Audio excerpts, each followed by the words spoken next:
Caracterizado por um desenvolvimento atípico, quem tem transtorno do espectro autista possui déficits na comunicação, interação social, apresenta padrões de comportamentos repetitivos e estereotipados, e ainda um repertório restrito de interesses e atividades.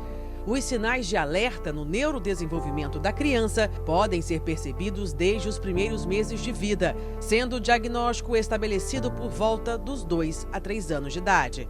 Um dos principais sinais que a gente observa é realmente essa dificuldade e esse déficit na fala, né? A gente vê esse atraso na linguagem, a gente vê essa dificuldade de interagir socialmente e também os movimentos estereotipados. Então, às vezes é muita rigidez, não aceita mudar a rota de casa para a escola, ou tem dificuldade em ingerir determinadas texturas com alimentação, tem algumas restrições na parte sensorial, não gosta muito de areia, de texturas ásperas. Esses são sinais que a gente pode perceber cotidianamente no dia a dia da criança que vão chamar a atenção para a gente pensar num possível diagnóstico de TEA.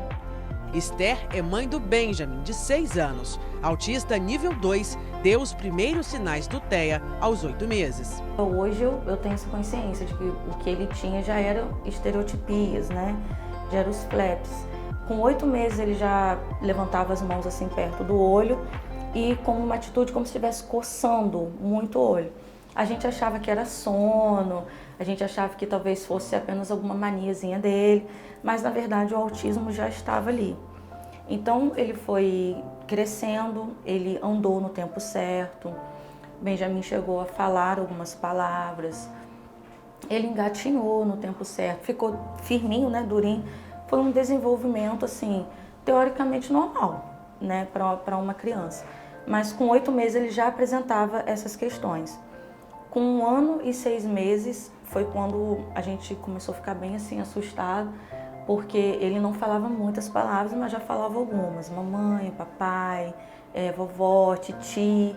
Então foi literalmente da noite para o dia, Benjamin ele simplesmente parou de falar. Em todo o mundo, estima-se que 1 em cada 160 crianças tem transtorno do espectro autista. A prevalência é maior no sexo masculino.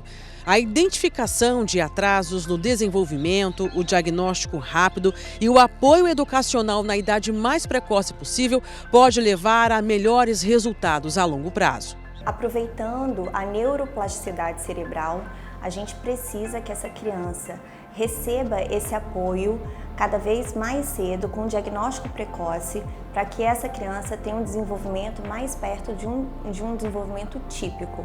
E o apoio educacional se faz presente e necessário enquanto equipe multidisciplinar de tratamento, onde esse autista ele receba o apoio educacional a partir de uma mediação escolar e uma adaptação curricular.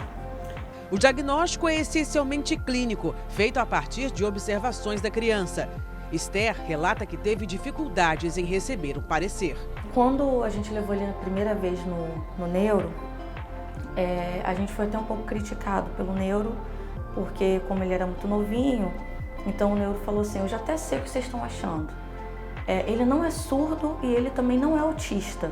Eu não aguento, foi exatamente dessa forma, eu não aguento esses pais novos, que tudo acha que a criança tem um problema. Aí a gente saiu meio chocado, mas não saímos com uma resposta e continuamos com os mesmos problemas, levamos o mesmo problema para casa, né, que era aquele ponto de interrogação, o que essa criança tem?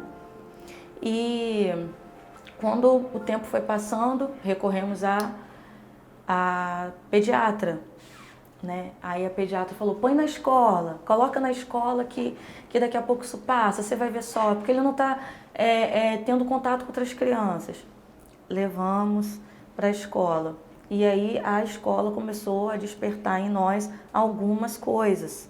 Quando a gente ia buscar, olha, Benjamin ficou muito quietinho no lugar dele, Benjamin tem algumas coisas muito assim restritas. Então foi quando a gente conheceu uma outra médica, pediatra, e ela nos acolheu e ela realmente nos ouviu. E isso é muito importante, né? Porque ainda mais assim, pais, né, de primeira viagem, a gente não sabe tudo, a gente está aprendendo, né, um pouco sobre tudo. e ela nos acolheu. O diagnóstico é realmente clínico, tá? A gente não tem exames que vão detectar e vão falar com que essa criança tenha TEA. Então é necessário realmente que o profissional tenha esse olhar, busque, né, ali compreender se tem esses critérios diagnósticos para poder estar dando um diagnóstico. E aí, assim, existem várias vertentes que podem estar junto com essa parte clínica, né? A parte dos rastreios, que são alguns testes, né, que a gente precisa fazer. É obrigatório numa consulta pediátrica até os 18 meses que seja feito o MCHAT. Então é um teste de rastreio feito pelo pediatra para poder ver se tem algum sinal precoce.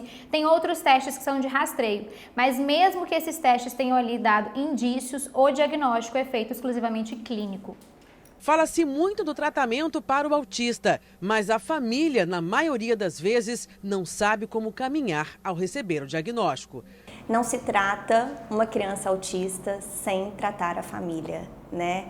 A gente precisa, junto ao diagnóstico, dar um acolhimento a essa família e saber que, a partir dali, temos que caminhar juntos. E a família, ela precisa de uma rede de apoio, não apenas com um cuidado terapêutico também para esses pais, mas também com políticas públicas aplicáveis a essas famílias. E quando colocam um diagnóstico assim na sua mão, transtorno do espectro autista, coloca o CID, se tiver mais alguma comorbidade, vão colocar lá. Todo mundo diz o que você precisa fazer com a criança, mas ninguém diz o que você precisa fazer com você.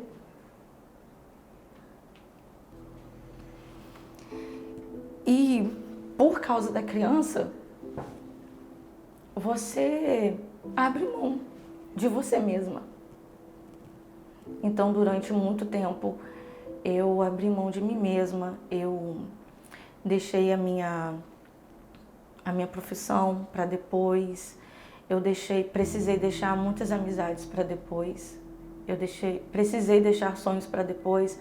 Eu não me arrependo, mas foi a forma que eu consegui encarar o que estava acontecendo com a minha família. Eu não posso desistir do meu filho, eu não posso limitar o meu filho, eu não posso olhar para a deficiência dele, eu tenho que olhar para a eficiência, para as coisas que ele é capaz de fazer.